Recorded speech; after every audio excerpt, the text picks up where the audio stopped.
I knew something was wrong the night he stopped looking at me. My name is Layla. I am 34 years old. I live in a small town near the sea in Portugal. My husband's name is Martin. He is 39. We have one son, Daniel. He is 8. 11 years ago, Martin and I got married. We were happy. We were young. He used to say, "You are my peace." I believed him. I gave him everything. My time, my love, my heart. We had simple joys. After dinner, we drank mint tea on the balcony.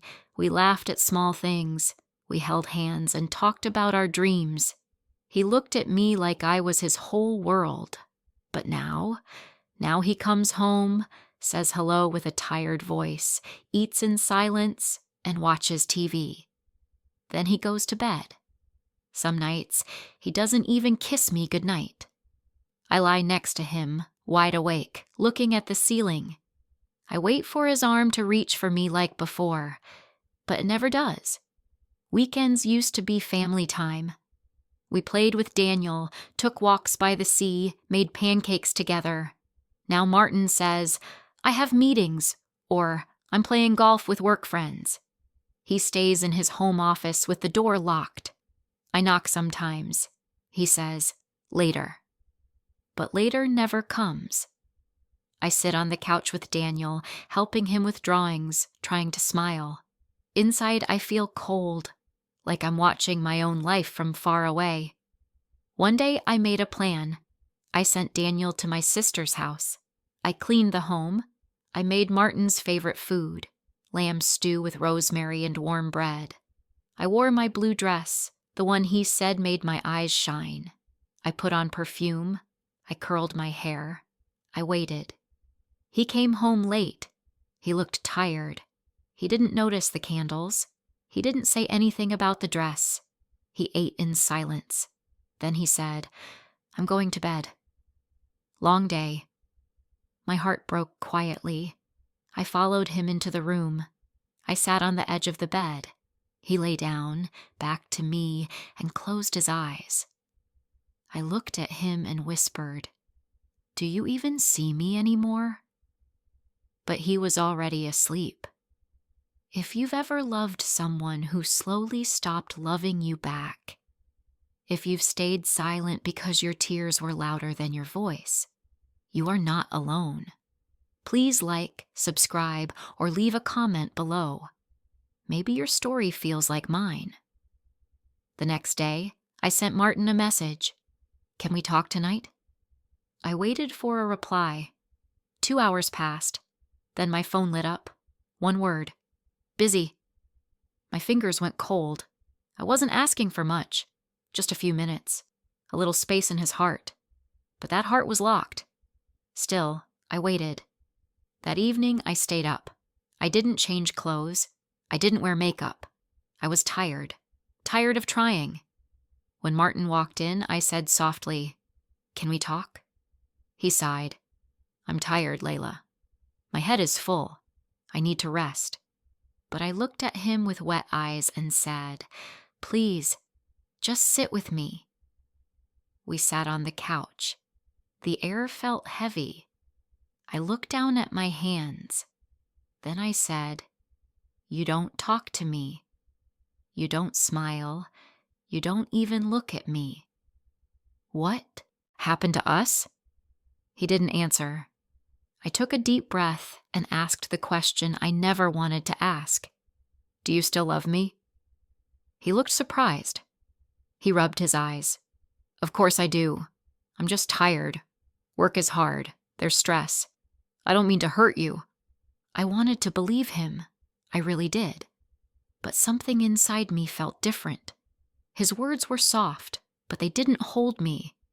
Then I asked, "Is there someone else?" He looked shocked. "Number never," he said quickly.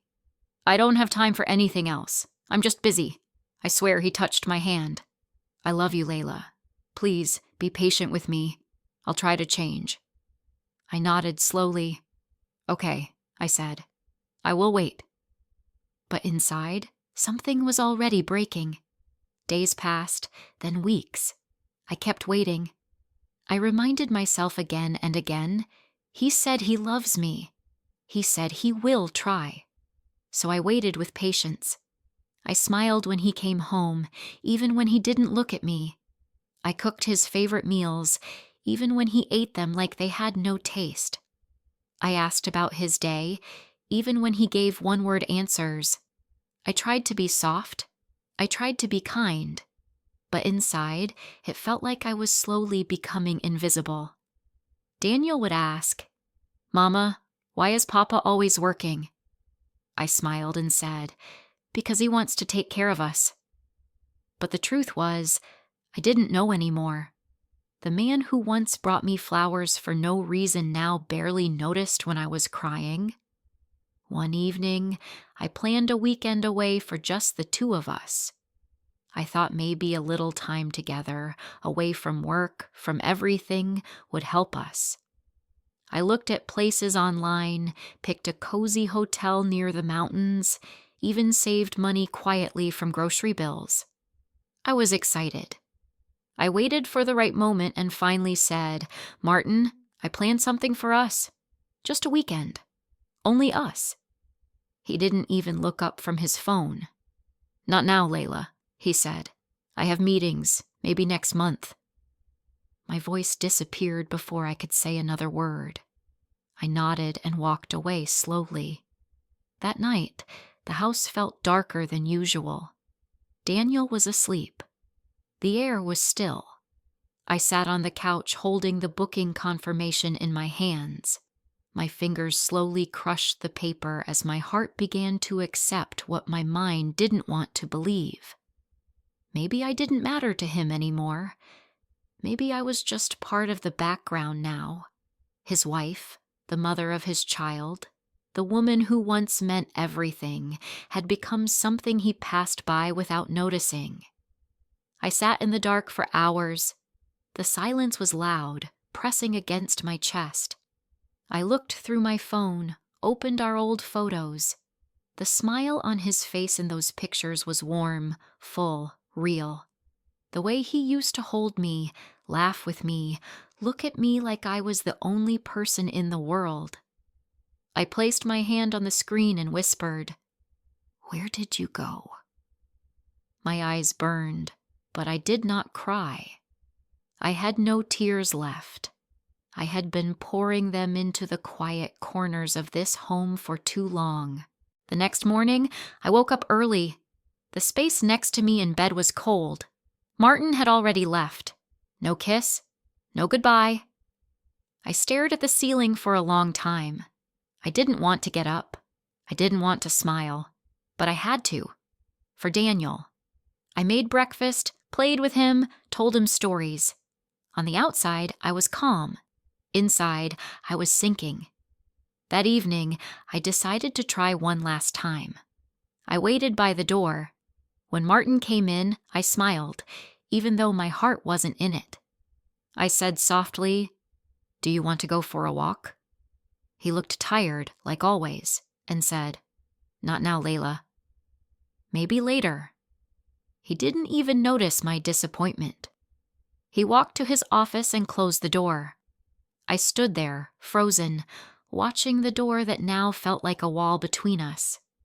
I raised my hand to knock, but something inside me stopped me. I dropped my hand. I turned around and walked away. In the kitchen, I sat again with a cup of tea. It was cold. I didn't remember making it. I didn't even taste it. I stared at the window, at the empty street outside, and a strange thought came to me. Maybe he doesn't see me anymore. Maybe he doesn't even remember who I am. I looked around our home. His things were everywhere. His shoes by the door, his coat on the chair. But his presence? It was nowhere. I went to bed that night and lay next to him in silence. I could hear him breathing. He looked peaceful, like nothing was wrong, like the woman next to him wasn't slowly falling apart. I closed my eyes and told myself, just sleep. Don't think. Don't feel.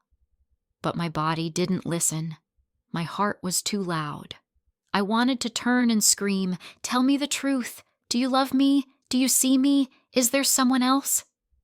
But I didn't. I stayed quiet, because the truth scared me more than the silence. The next morning, I sat at the kitchen table again. Martin walked in, looked at me, and said, "Good morning." I didn't reply. He didn't notice. He picked up his keys, drank his coffee, and left. The door closed gently behind him. That sound used to be the start of my day. Now it felt like the end of something I couldn't name. That evening, I made a choice. Not because I wanted to destroy my family, but because I needed to save myself. That night, after putting Daniel to sleep, I packed a small bag. Just a few clothes for both of us, our toothbrushes, his bedtime toy, and some snacks. I moved slowly, not in a rush, not with anger, just with a quiet kind of sadness. Martin was still in his office. I could hear the soft clicking of his keyboard. That sound had become a part of our evenings now, replacing laughter, replacing warmth. I wrote a letter and placed it on the table where he would see it. I didn't want to send a message.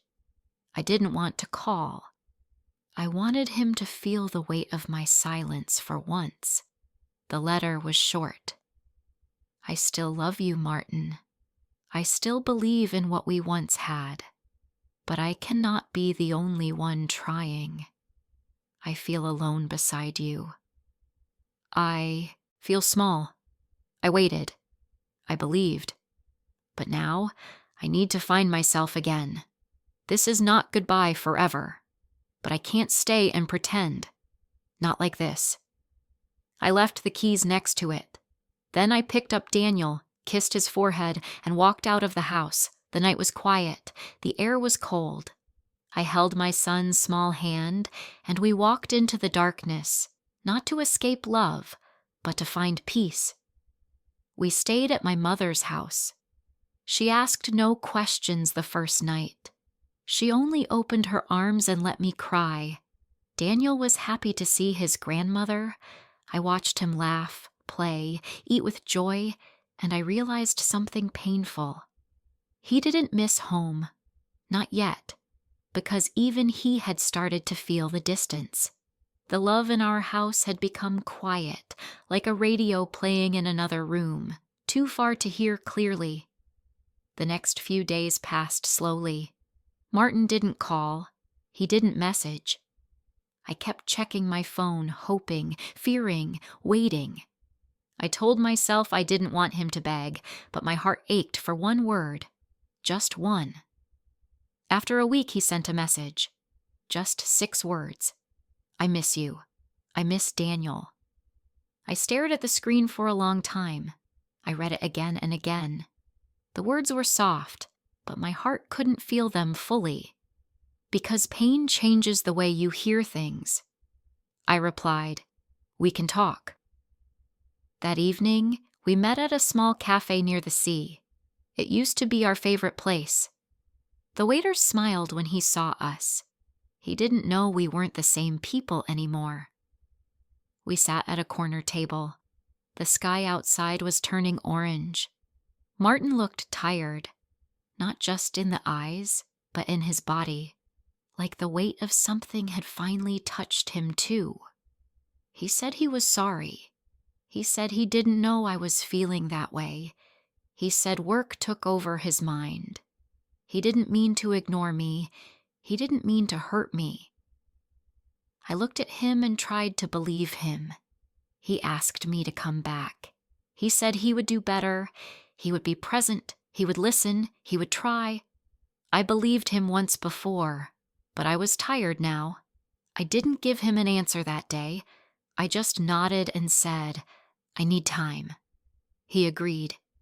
He even smiled a little, like hope had returned. I wanted to feel that hope too. So, the next evening, we went home. Everything looked the same, but something inside me had changed. I walked into our house slowly. I placed Daniel's bag down and looked around. Nothing had moved. The candle I once lit was still on the shelf, untouched.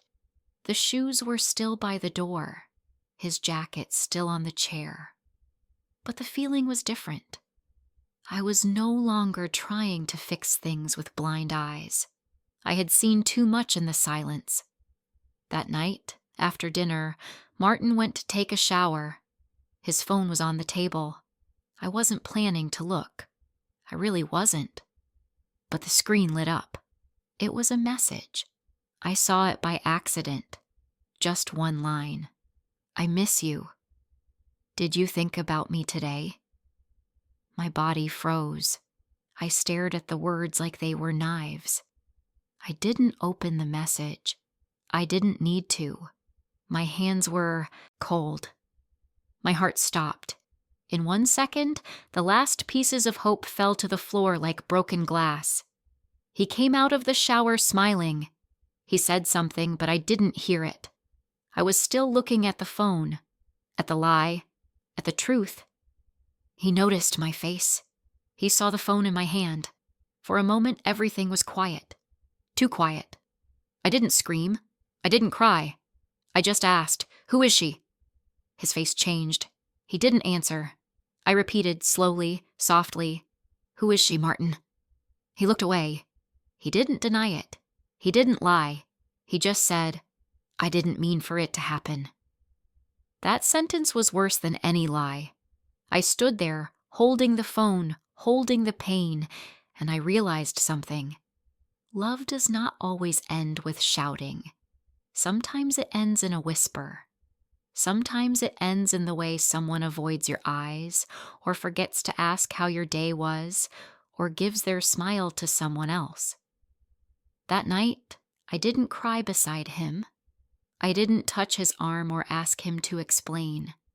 I lay in bed, my body still, my eyes open, and I listened to him breathe. He slept peacefully, and I listened to the sound of my heart breaking. I thought about the years, the laughter, the promises, the moments I gave him everything, and now he gave his attention to someone else. The next morning, I woke up before the sun. The house was quiet. I sat on the edge of the bed for a long time. Martin was still asleep beside me. I looked at him. He looked peaceful. His face was calm. There were no signs of guilt, no sadness. It felt strange to watch someone sleep so easily after giving you so much pain. I stood up, walked to the kitchen, and made tea. My hands were slow. My chest felt heavy. I stared at the cup in front of me. The tea was warm, but I felt cold inside. I thought about everything, about how I waited for him, how I gave him my heart, my time, my love. I thought about the dinners I made, the dresses I wore, the nights I stayed awake just to feel close to him again.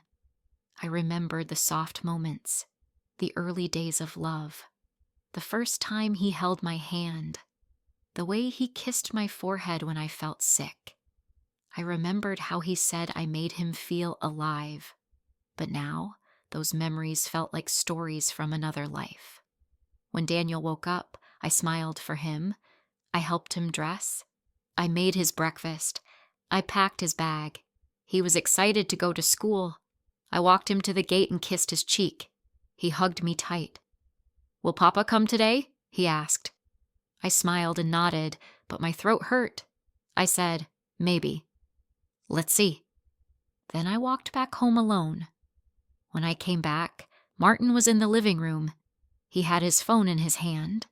I saw his eyes look at me and then quickly turn away. I sat down and said, "We need to talk." He put the phone down and nodded. I looked at him and said, "I saw the message." "You didn't even try to hide it." He didn't speak. He only looked at the floor. I asked, "Do you love her?" He shook his head, but I wasn't sure if I believed him. I said, "It's not just about love. It's about respect. It's about truth. I gave you my life, and you gave your time to someone else." Martin finally spoke. He said, I made a mistake. I didn't plan it. I was lonely too. I looked at him in shock. You were lonely? I asked. You had a wife at home waiting for you every night. You had a family. You had me. His words hurt more than I expected. I stood up and walked to the window. The sun was now up, but I felt no warmth. I said, "You could have talked to me. You could have told me you were lost. I would have listened. I would have tried to help. But you chose her instead." He stood up and walked closer. He said, "I don't want to lose you." I turned and looked into his eyes. "You already did," I said. "Not today. Not because of the message, but slowly, in the silence, in the distance, in all the times you didn't care enough to look at me. I waited beside you while you looked at your phone. I waited for you to see me, but you didn't." His face changed. I saw pain, maybe even regret, but it was too late. Some things, once broken, do not return the same. I told him I needed to go again. This time, not because I wanted to teach him a lesson, but because I wanted to feel alive again. I wanted to wake up without waiting. I wanted to smile without trying. I wanted peace. I packed my things quietly. Daniel came back from school and asked, "Are we going to Grandma's?" I nodded. I kissed Martin goodbye. He didn't stop me. He didn't cry. He only watched us leave. Maybe he understood. Maybe he knew it was the only thing left to do. Back at my mother's house, things were simple. I cooked. I laughed with Daniel. I listened to the birds in the morning. I walked by the sea. I started reading again. I felt like myself again. I wasn't healed. Not yet. But I could breathe. One night, I sat with my mother. She held my hand and said, "You are strong, Layla. You stayed quiet for too long. I'm proud of you." I looked at her with wet eyes and smiled. I said, "I didn't want to leave, but I couldn't stay and forget myself." She nodded. She understood. Martin sent a few messages in the weeks that followed. He said he missed us. He said he wanted to fix things. But I didn't reply. Not yet. Maybe not ever. I wasn't angry.